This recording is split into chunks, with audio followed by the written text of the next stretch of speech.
Dios les bendiga, hermanos. Acompáñenme una vez más en su Biblia a la carta de Pablo a los Colosenses.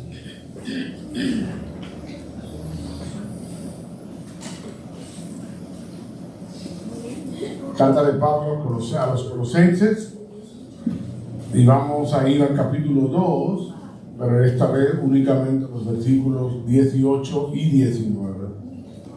Colosenses 2, versículos 18 y 19. Bien, vamos a ponernos por última vez de pie, dar lectura a su palabra en reverencia. Dice su palabra: nadie los defraude de su premio, deleitándose en la humillación de sí mismo y en la adoración de los ángeles, basándose en las visiones que ha visto, envanecido sin causa por su mente carnal, pero no haciéndose a la cabeza, de la cual todo el cuerpo, nutrido y unido por las coyunturas y ligamentos, crece con un crecimiento que es de Dios. Padre, te rogamos que nos hable en esta mañana a través de tu palabra. Toca nuestros corazones, sensibilízanos a ella, haz que tu verdad llegue a lo profundo de nuestro ser. Quizá hoy no estemos viendo la doctrina más práctica de todas, pero que esta sí que nos sirva para encontrar aquellas áreas en nuestras vidas donde estamos teniendo aditivos o otras cosas además de Cristo, y que podamos, Señor, aferrarnos a Cristo únicamente. Ayúdanos, Señor, a concentrarnos, a mirar a Cristo en todos nuestros días y darnos cuenta, Señor, de la importancia que tiene para nosotros como cristianos. En mi caso, Señor, ayúdame a explicar tu palabra con denuedo, con claridad, con precisión, en el nombre de Jesús. Amén. Pueden tomar asiento, mis hermanos.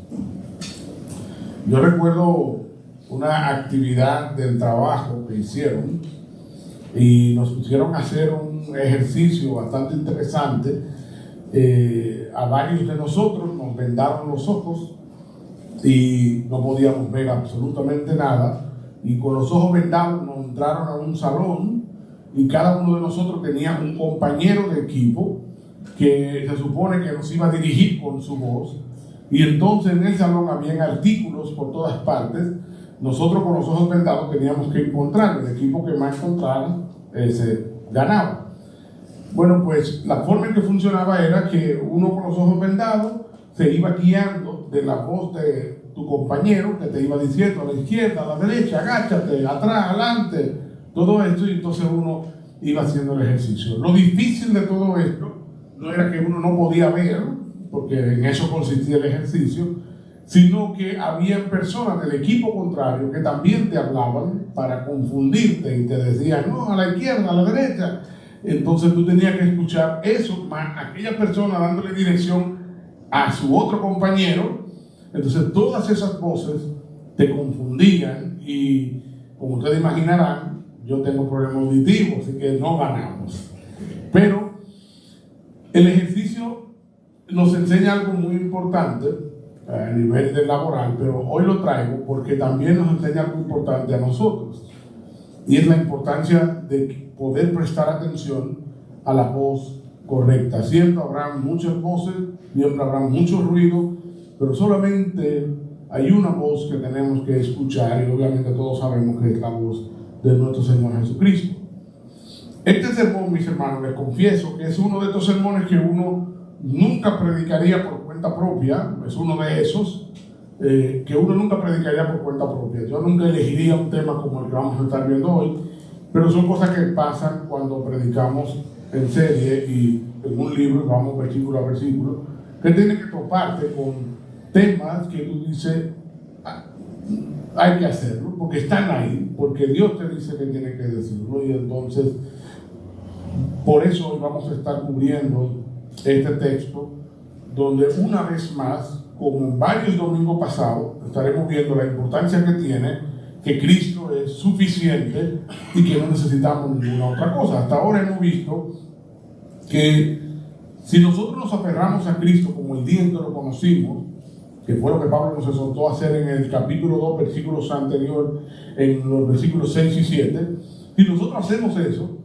nosotros vamos a estar bien. Porque el problema nuestro es que constantemente entendemos que Cristo no es suficiente y estamos añadiendo otras cosas. Nos dejamos seducir por vanas palabrerías, por cuestiones novedosas, o nos dejamos seducir por estilos de vida esclavizantes, reglas y normas humanas de cómo, qué hacer y qué no hacer para ser cristiano, o nos dejamos seducir por sustitutos espirituales. Y el día de hoy específicamente vamos a estar viendo esto último. Hay algunos sustitutos espirituales que muchos cristianos abrazan y lamentablemente al hacerlo, pues nos separamos de Cristo, nos apartamos de Cristo, y si no es que demostramos con eso no ser cristianos, es que aún siendo cristianos entonces perdemos toda plenitud y gozo de la vida cristiana porque estamos yéndonos tras un sustituto.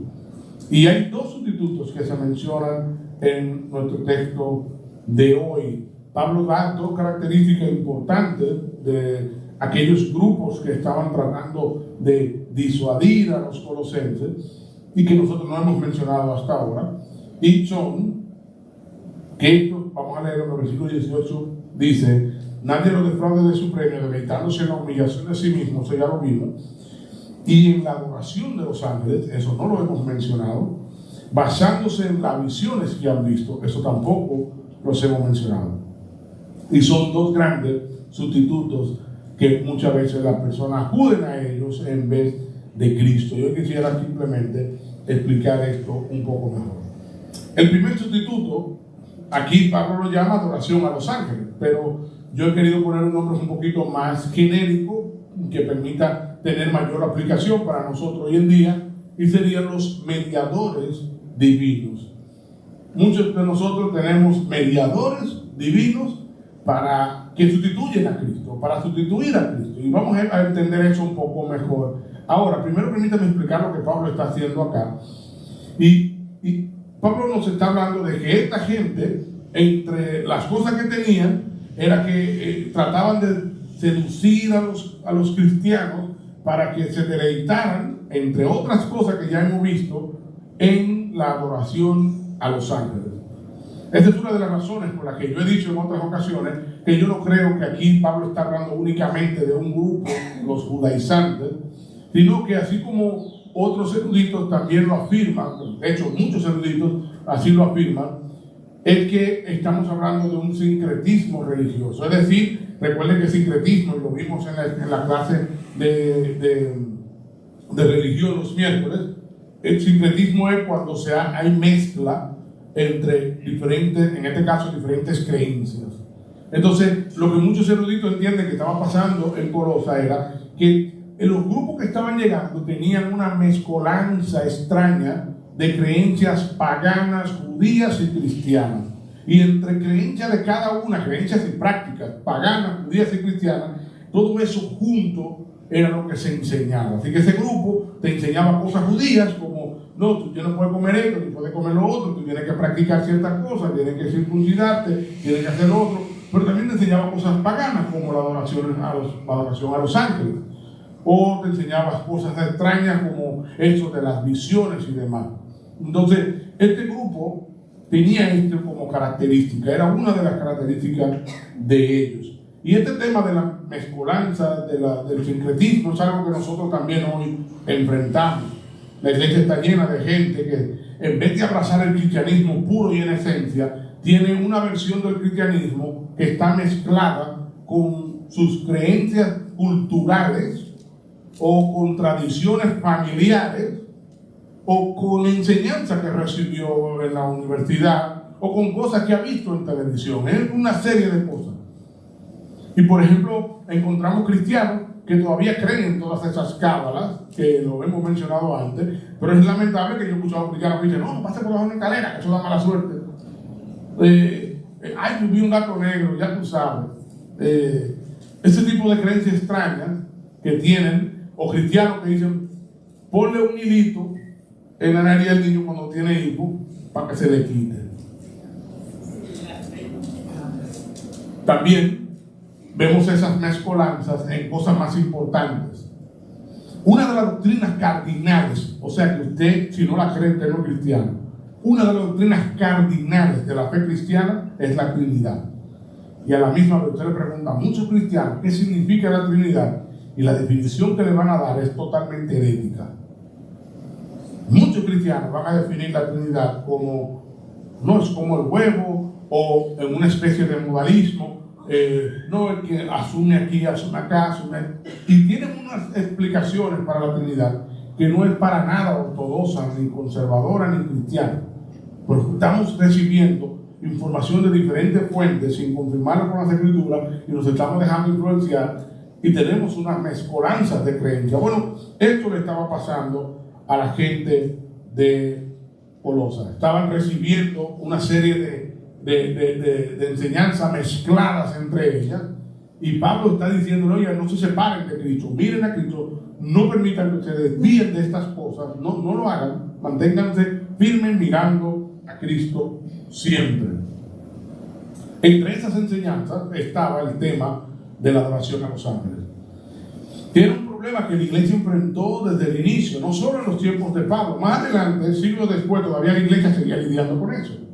De acuerdo con un señor llamado Teodoreto, un hombre era tan elegante, del siglo V, él cuenta que por largo tiempo en Frigia y Pisidia se dedicaron capillas al arcángel Miguel, y ese problema motivó a que la iglesia tuviese un sínodo en el siglo IV, y la iglesia se reunió y sacó un decreto y prohibiendo la ofrenda de oraciones a los ángeles, porque los cristianos estaban haciéndole ofrendas de oraciones a los ángeles, especialmente a el arcángel Miguel. Oiga eso, cristianos haciendo eso. O sea, este problema del sincretismo es un problema serio. Lo enfrentaron los colosentes con grupos sincretistas que venían a disuadirlo, que es lo que Pablo está diciendo, pero luego lo vemos entrar en la iglesia como tal cuando leemos cosas como esta. La iglesia estaba metida en estas cosas. Entonces, hoy quizá, hermano, usted diga: bueno, pero esto no tiene mucha aplicabilidad para mí, o sea, ¿qué relevancia tiene esto para mí? Y de hecho, hermano, eso fue una de las cosas por las que yo le decía que yo nunca elegiría un tema como este para predicar, porque sé que hoy casi nadie anda adorando ángeles. Pero, hermanos, no nos vayamos muy lejos, porque realmente hay otras formas que nosotros tenemos este problema. Algo interesante es que Pablo no está, cuando dice rendían culto o adoraban a los ángeles, perdón, Pablo no está diciendo que rendían un culto como tal, aunque eso sí que llegó a suceder.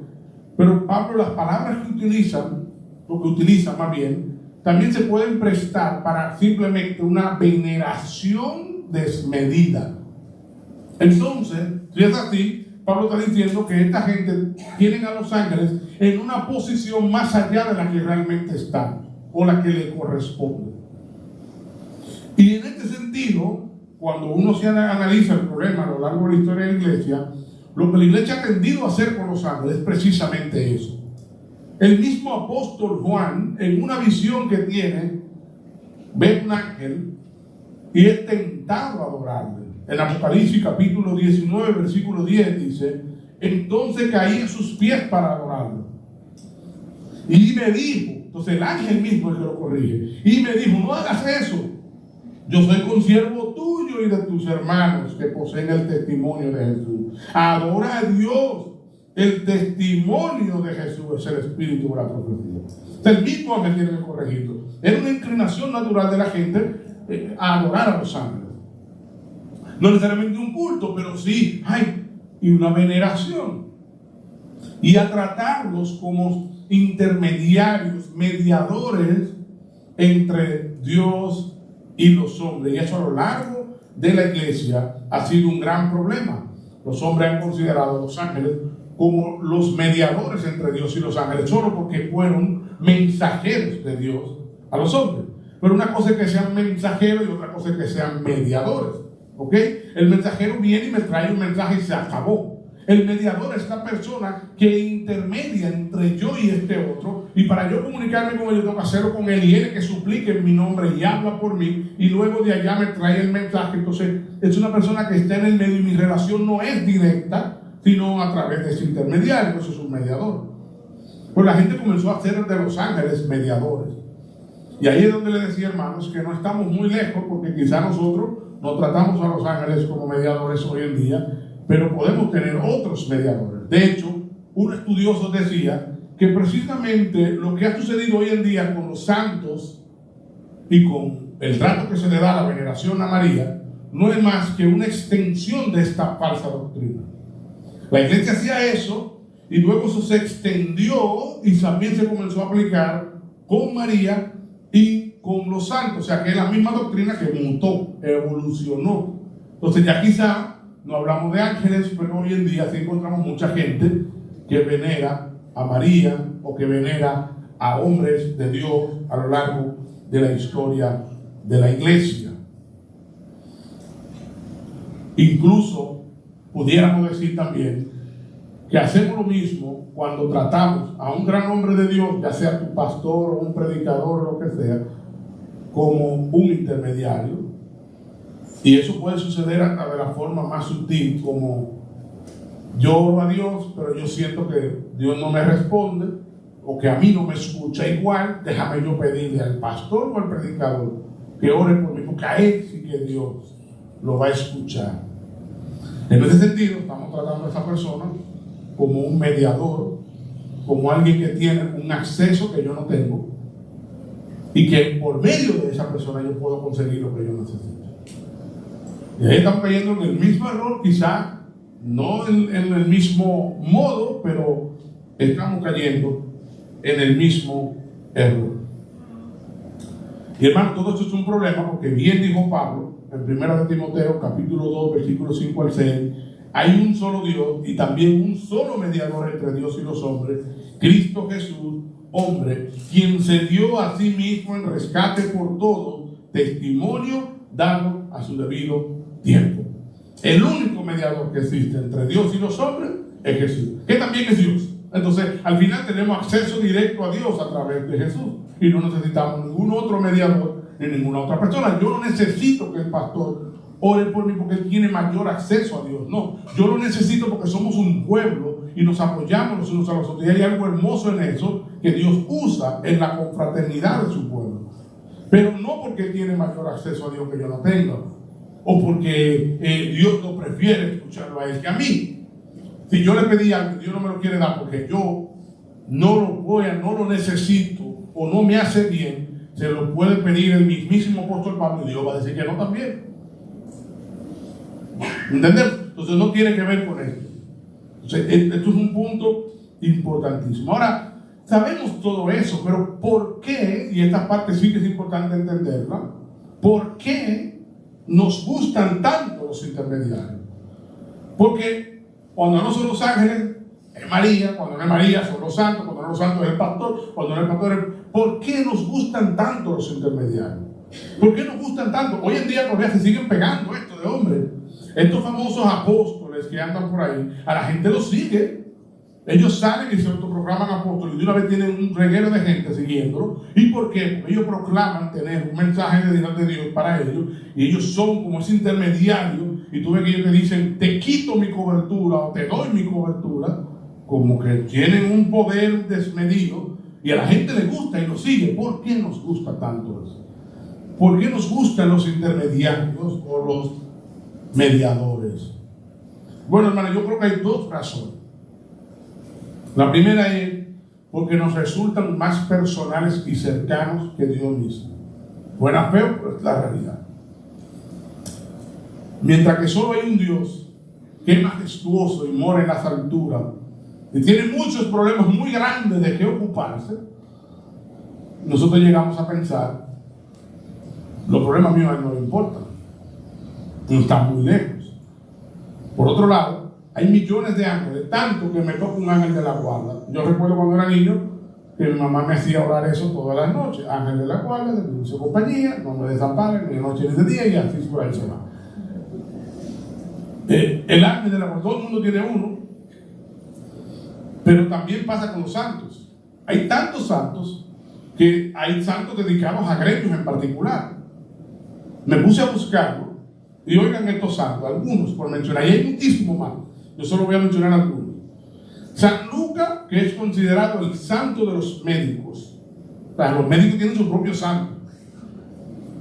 Pero el paciente tiene el suyo. Santa Catalina es la patrona de los enfermos. Entonces, el médico pide al suyo y el enfermo al suyo, y después ellos se ponen de acuerdo ahí arriba. San José es el de los carpinteros. San Cristóbal el de los conductores, hasta que manejan tiene uno. San Agustín el de los teólogos, filósofos y cerveceros. Interesante. Este fue el que más risa me dio. San Tecla el de los informáticos. Lo lindo, hermanos, es que todo eso existe. Y la gente tiene, y muchísimos más, hay muchísimos santos más. Pero eso le gusta a la gente, es más cercano, este es el mío, es mi patrón, a mi patrona, a ese que yo le oro, a ese que yo le pido. Mi abuela tiene una, que ella, no me acuerdo cómo se llama, pero una virgen, pero la virgen de que si yo quién, es específica para ella, no sé por qué razón. Para ella y su grupo, ¿verdad? Creen en esa virgen. El dominicano tiene el Virgen de la Altagracia, ¿verdad? Pues es la misma Virgen María, pero es la Virgen de la Altagracia, la de México no me acuerdo cómo se llama, y así sucesivamente. Hay una que se llama Santa Marta, que es la de los turistas. Y eso me hizo sentido que en Colombia, Santa Marta es una ciudad turística, que también son muy católicos. Hay una de los marineros, y hay una de los mineros también. Cuando estuvimos allá, visitamos una cueva hecha por los mineros, una catedral, una mina, y ahí hablan de eso. Tienen una santa que para eso, una virgen específicamente. Entonces, eso a la gente le gusta porque te hace sentir que tienes a alguien que te mida, que si bien es cierto que Dios está allá grande encima, este no, este está más cerca, este vela específicamente o por mi grupo o por mi persona. Nos vende la ilusión de que en cierta manera le importamos a Dios. Él está lejos, pero Él me asignó a alguien, Él me delegó una gente ahí para que me cuide, para que esté pendiente de mí. Nora Ephron, una autora y directora de la película Miguel, que se trata de un ángel muy particular, esta directora y autora dijo lo siguiente: lo que las personas no pueden soportar es la indiferencia. Todo el mundo quiere creer que Dios se fije en ti, que nota los detalles de las cosas. La horrible verdad es que probablemente no es así. Tiene cosas más importantes que hacer. Los ángeles sí se fijan en los detalles. Hacen que la grúa pase por ti cuando acabas de tener un pinchazo.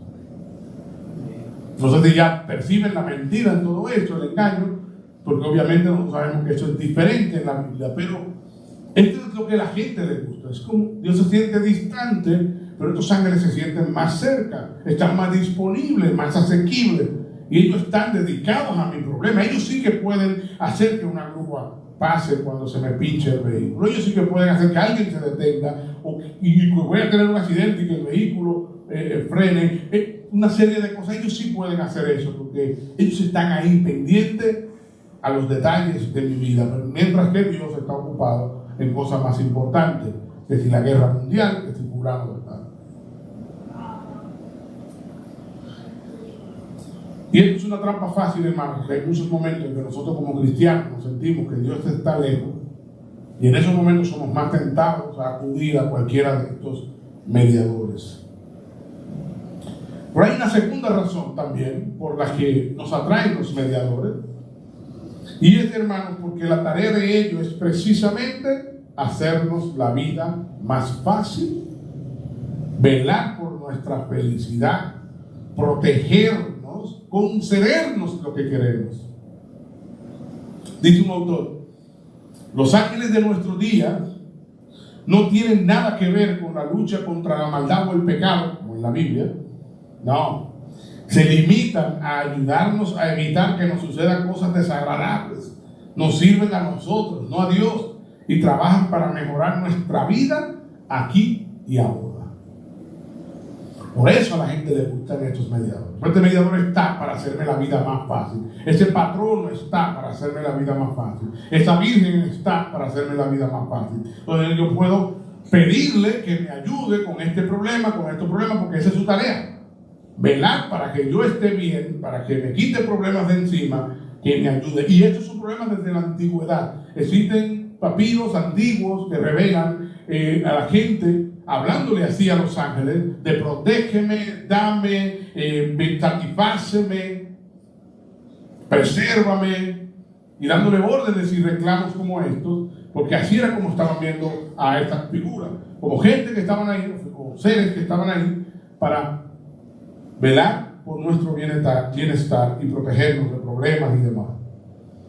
Entonces, una vez más, si usted une ambos puntos, nos gustan los mediadores, porque ambas razones tienen que ver con que satisfagan mi ego, alimenten mi orgullo, mi sentido de importancia, y me dan lo que yo quiero sin pedirme lo que Dios me pide a cambio. Pero el gran peligro detrás de todo esto, hermano, una vez más, es que nos desviamos de Cristo. Pablo dice en nuestro texto de hoy: nadie los defraude de su premio, para que nadie lo aparte del premio que ustedes tienen, nadie los separe de ahí. ¿Y cómo lo van a hacer? Deleitándose en la humillación de sí mismo y en la adoración de los ángeles, basándose en las visiones que ha visto, envanecidos sin causa por su mente carnal, pero no haciéndose a la cabeza, de la cual todo el cuerpo, nutrido y unido por las coyunturas y ligamentos, crece con un crecimiento que es de Dios. El problema de todo esto es que nos vamos tras estos mediadores y descuidamos a Cristo. La directora y autora de la película, la autora y directora de la película que mencioné, dijo que Dios no se preocupa por esos detalles, pero lo que vemos en la cruz y lo que vemos en la persona de Cristo mismo es todo lo contrario. Él es Dios con nosotros, Emmanuel. Él se encarnó para venir y habitar entre nosotros, y Él demostró ser el que nos busca a nosotros, no nosotros a Dios. Dios no se esconde, más bien nos busca. Quienes nos escondemos somos nosotros, quienes nos alejamos de Dios somos nosotros, no Él. Pero cada vez que nos vamos tras estos sustitutos y demás, estamos convirtiendo a Dios como el ser que se aleja, el ser que se distancia, y nosotros nos hacemos menos responsables de nuestros pecados, más víctimas, y entonces vamos detrás de estos seres para que nos den lo que nosotros en nuestro pecado queremos. Así que, hermano mío, en primer lugar, este peligro huye, combate la mentira de que Dios está distante, pero también combate el engaño de que tú necesitas un mediador además de Cristo. Ni un pastor, ni un apóstol, o un patriarca, o un líder espiritual X, un revelador fulano, o un ángel, o una figura, o un santo. Ninguna de esas cosas. Usted no necesita nada de eso. Usted tiene a Cristo. La razón por la que nosotros no veneramos a los santos es precisamente por eso. Muchos cristianos creen que es simplemente por el tema de la idolatría. Porque esos son ídolos. No es un tema de idolatría nada más. Hay idolatría aquí, pero es un tema más profundo que la mera idolatría. Porque la Iglesia Católica te va a decir que eso no es idolatría, que ellos no están adorándolos propiamente, rindiéndole un culto como tal. Simplemente están aprovechando que esta persona tiene una posición especial de cercanía con Dios, para nosotros entonces pedirle que intermedien ante Dios por nosotros. O sea, no es un tema nada más de idolatría, es que lo ven como que no, tú no eres Dios, yo lo sé, pero tú eres un ser humano especial, tú estás en una posición especial y tú estás más cerca. Y a ti yo te pido, por favor, háblale al barbudo, como dicen algunos, para que obre. Y esto es un gran problema porque eso al final sí es idolatría. ¿Por qué? Porque ya la Biblia dice que Cristo es quien debe hacer eso. Cristo es quien es nuestro abogado ante el Padre. Nadie llega al Padre si no es por mí. Él es el camino, la verdad y la vida. Solamente Cristo es el mediador entre Dios y los hombres. Entonces yo no tengo que tener ni a ningún santo. No necesitamos esos santos. Yo sé que suena feo para muchos, pero no necesitamos a María. Es cierto, la honramos. Ella, ¿verdad? Llevó en su vientre a la encarnación de Dios, a nuestro Señor Jesucristo. Pero no la necesitamos. No necesitamos ni a María, ni a Pablo, ni a Pedro, ni a ninguno de ellos. Solamente necesitamos a Cristo. Y Pablo fue muy claro al respecto. El mismo Pablo dice, oye, Apolo regó, yo sembré, pero el crecimiento lo da Dios. Al final, el mismo Pablo siempre apuntó al mismo Cristo y se quitaba del medio. Entonces, hermanos, no necesitamos a nadie más, solo a Cristo.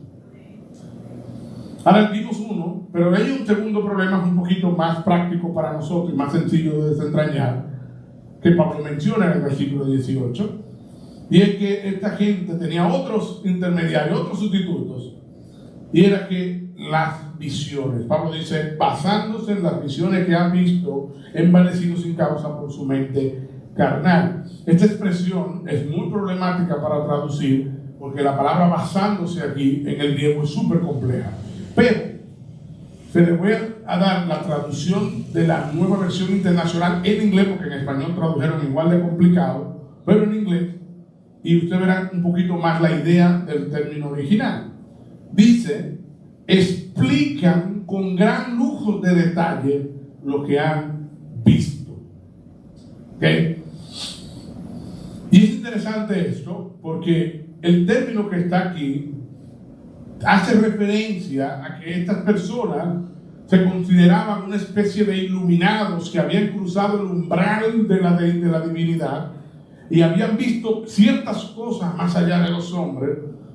Entonces era una visión sobrenatural, ¿verdad? Dentro de un éxtasis.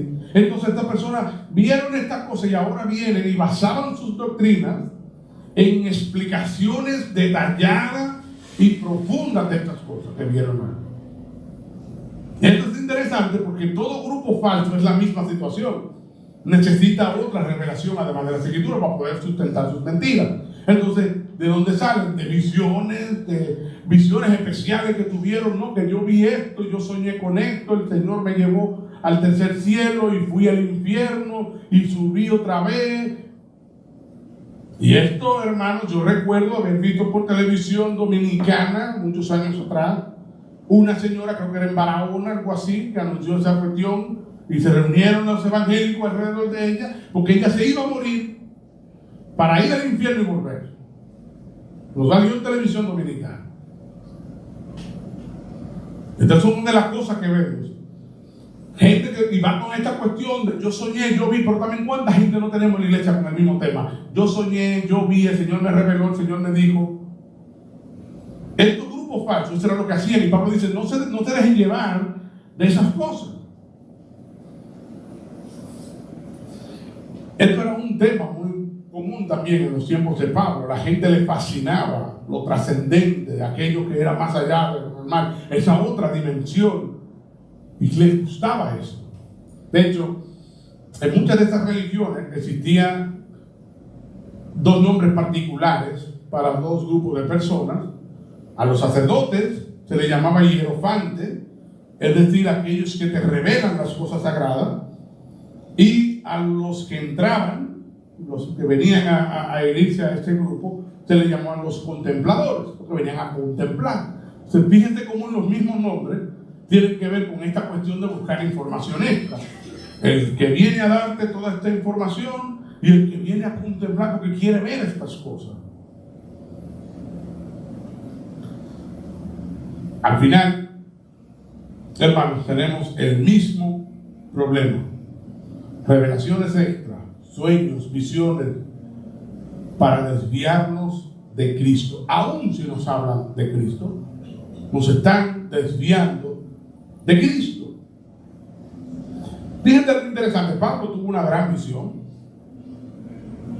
Y Pablo La única vez que lo contó fue a los Corintios, en su segunda carta, que es interesante. Usted se lee la segunda carta de Pablo a los Corintios, usted se va a dar cuenta que Pablo está tratando con un tema muy importante, y es que están menoscabando su reputación. Hay unos falsos profetas diciendo que Pablo no es de nada, y todo esto están acabando con la reputación de Pablo. Pablo tiene que decirles a ellos que él es un apóstol de Dios, y que esta gente realmente son los falsos, ¿verdad? Y es una defensa, una apología, no de sí mismo, sino de su llamado, porque está protegiéndolos a ellos de los falsos.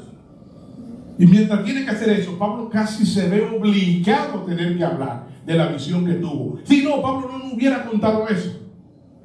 Fíjense que Pablo se ve obligado a decirlo. Segunda de Corintios, capítulo 12, versículo 1, cuando nos va a contar la visión que vio, Pablo dice: el gloriarse es necesario, aunque no es provechoso. Pasaré entonces a las visiones y revelaciones del Señor. En otras palabras, esto no es bueno, pero es necesario hacerlo, así que se lo voy a contar. Porque ustedes me están obligando a eso. Y aún así, hermanos, cuando se lo cuenta, miren los grandes detalles que Pablo da. Versículos 2 y 4 de este capítulo. Conozco a un hombre en Cristo que hace 14 años, no sé si en el cuerpo, no sé si fuera del cuerpo, Dios lo sabe, el tal fue arrebatado al tercer cielo. Y conozco a tal hombre, si en el cuerpo, fuera del cuerpo, no lo sé, Dios lo sabe, que fue arrebatado al paraíso y escuchó palabras inefables que al hombre se le permiten, que al hombre no se le permite expresar. Se acabó. No nos dijo que vio a Michael Jackson allá arriba, no nos dijo que nada de eso. No nos dijo que vi a Dios sentado en su trono y vi a los ángeles y vi esto. No nos dijo nada de eso, no. Fui allá y vi cosas grandes que no se pueden ni contar. Se acabó. Eso fue todo el detalle que Pablo dio. Yo solo sé que fui y vi. ¿Qué vio? No nos cuenta. Y de hecho, agrega lo siguiente. Versículo 7 al 10. Y dada la extraordinaria grandeza de las revelaciones, no nos dice cuáles, pero son extraordinarias, por esta razón, para impedir que me enalteciera, o sea, para impedir que yo me llene de orgullo, me fue dada una espina en la carne, un mensajero de Satanás que me abofeté para que no me enaltezca. O sea, Pablo no está contando esto para llenarse de orgullo. No lo cuenta, dice: oye, me veo obligado a contarle, aún así no le cuento nada. Básicamente le digo que vi ya, y le aclaro que por lo que vi me dieron una cuestión para que yo me tenga que sentir humillado constantemente. Y ahora nos lleva a Cristo. Fíjense cómo Pablo de una vez se va a Cristo y nos dice, versículo 8, acerca de esto, 3 veces rogaba al Señor para que lo quitara de mí, y Él me ha dicho: te basta mi gracia, pues mi poder se perfecciona en la debilidad. Por tanto, con muchísimo gusto me gloriaré más bien en mis debilidades, para que el poder de Cristo more en mí. Por eso me complazco en las debilidades, en insultos, en privaciones, en persecuciones y en angustia, por amor a Cristo, porque cuando soy débil, entonces soy fuerte. Ya el tema de la visión quedó enterrado. Estamos hablando ahora de que cuando soy débil soy fuerte en Cristo, y se acabó. Y de eso sigue el capítulo ahora. Se acabó el tema de la visión. Y si eso fue Pablo, hermanos, que dio mucho más que cualquier otro, y vio cosas impresionantes, que él dice que al hombre no se le permiten decir. Si eso fue Pablo, ¿qué nosotros? Hermanos, las experiencias sobrenaturales, visiones, sueños, sensaciones, voces, etcétera, etcétera, etcétera, no son, nunca fueron, ni nunca deben ser el centro de nuestra vida cristiana. El centro de nuestra vida cristiana es y debe ser siempre Cristo. Abrazar a Cristo, conocer a Cristo, aferrarnos a Cristo, amar a Cristo, ser como Cristo, parecernos a Cristo. Eso es lo que nosotros tenemos que hacer. Cristo en la entrada, Cristo en la salida, Cristo en todos momentos. Esto es lo único que necesitamos. No necesitamos revelaciones extras. Dice Pablo en Colosenses 2:3 que en Cristo están escondidos todos los tesoros de la sabiduría y del conocimiento. En Cristo están escondidos ahí. Por eso luego en el capítulo 3 Versículo 1 dice: si ustedes han resucitado con Cristo, busquen las cosas de arriba, donde está Cristo sentado a la diestra de Dios. Pongan la mira en las cosas de arriba, no en la tierra, porque ustedes han muerto y su vida está escondida en Cristo, en Dios. Esto es lo que estamos llamados a hacer. Así que, hermano, no mida su vida espiritual por cuántas visiones usted ha tenido, por las voces que ha escuchado, por las revelaciones que... No. Su vida espiritual usted tiene que medirla en base a Cristo. Si usted conoce a Cristo, ama a Cristo, se parece a Cristo. Esa es la medida de la verdadera espiritualidad cristiana. Cristo. Hay días que usted no va a sentir nada como cristiano. Hay días que usted va a sentir que Dios está lejos. Pero si usted mira a Cristo, usted recordará lo que en verdad está pasando.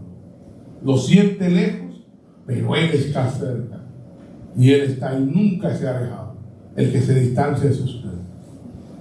Lo puede sentir lejos, pero Él está ahí, como Job, que lo sintió lejos, en silencio, que no hablaba. Pero todo el tiempo Dios estaba viendo y haciendo que luego se escribiera un libro de la historia de Job, con los detalles de todo lo que Job dijo, porque Dios escuchó cada palabra que Job dijo. Dios, si miramos a Cristo, vamos a recordar la verdad del asunto. Entonces hay días que no vamos a sentir que nuestra vida espiritual está, que de qué sirve obedecer, de qué sirve hacer. Pero si miramos a Cristo, recordaremos que algún día seremos recompensados.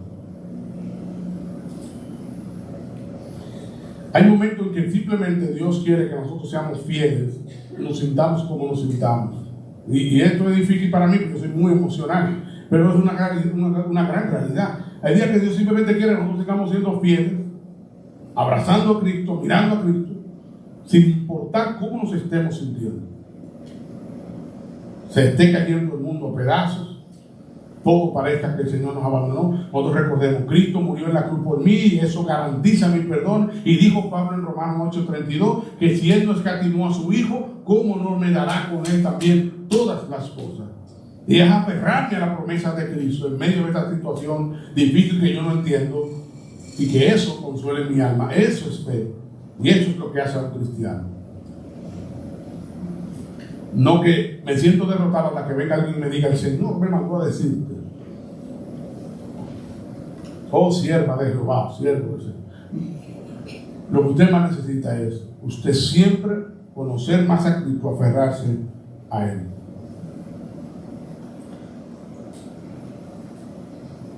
Al final, hermano, Pablo dijo en el versículo 19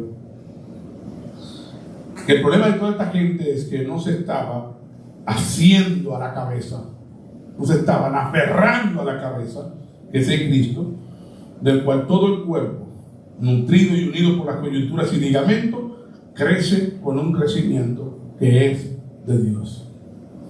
Lo único que nos va a proporcionar a nosotros crecimiento que es de Dios es que nosotros estemos aferrados a Cristo. A través de Cristo fluye lo que sea que nosotros necesitemos para ser nutridos y crecer. Así que, hermano, aférrese a Cristo cada día de manera activa, no pasiva. Y hay formas en las que nosotros también buscamos sustitutos de eso en nuestro día a día. Yo le confieso que en mi caso personal, yo prefiero leer un libro que leer la Biblia. Eso es un problema con el que lucho. Me es más fácil, a lo que me refiero, tomar un libro cristiano y leer, que tomar la Biblia y leer a sí mismo en cantidad. Eso es mucho más fácil para mí, leer un libro cristiano. O escuchar un podcast cristiano. O escuchar una prédica cristiana. Todas estas cosas me resultan más sencillas. Pero eso también son sustitutos. Lo que yo más necesito es leer esa Biblia, escuchar esa Biblia, conocer esa Biblia que me lleva a Cristo. Entonces, una forma práctica de nosotros luchar con eso es nosotros mantenernos todos los días luchando por dedicar más tiempo a su palabra que a todas estas otras cosas que no son malas en sí, pero que se convierten en sustitutos que debemos evitar. Así que, hermano, en conclusión, el problema de todo esto es que estas cosas parecen espirituales, parecen buenas, pero no lo son. Parecen profundas, pero no lo son. Son un gran problema. Sin Cristo, usted está vacío. Así que el problema no es que usted está abrazando, es a quién usted está soltando. Porque cuando usted abraza estas cosas, usted suelta a Cristo. Usted puede tener experiencia muy bonita. Uy, yo sentí un correntazo y sentí tal cosa y me caí y sentí que fui elevado y un olor a... Yo recuerdo todas estas cosas y que sentíamos cosas y que olíamos cosas como que estábamos en una especie de paraíso. Usted puede sentir todas estas experiencias. Usted puede tener todas las disciplinas espirituales que usted quiera. Usted puede tener la religión que usted quiera y aún así usted está desconectado de Cristo, y si está desconectado de Cristo usted no es salvo. Y si no está aferrándose a Cristo, usted no crece como cristiano.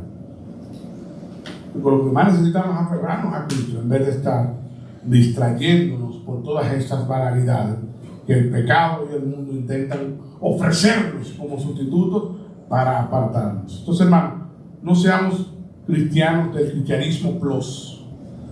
Cristianismo más esto, cristianismo más aquello, no.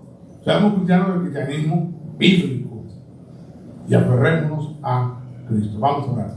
Padre amado, muchas gracias por una vez más hablarnos a través de tu palabra, y te pido, Señor, que ahora nos ayude a ponerla en práctica, a vivirla, Señor, en nuestro día a día.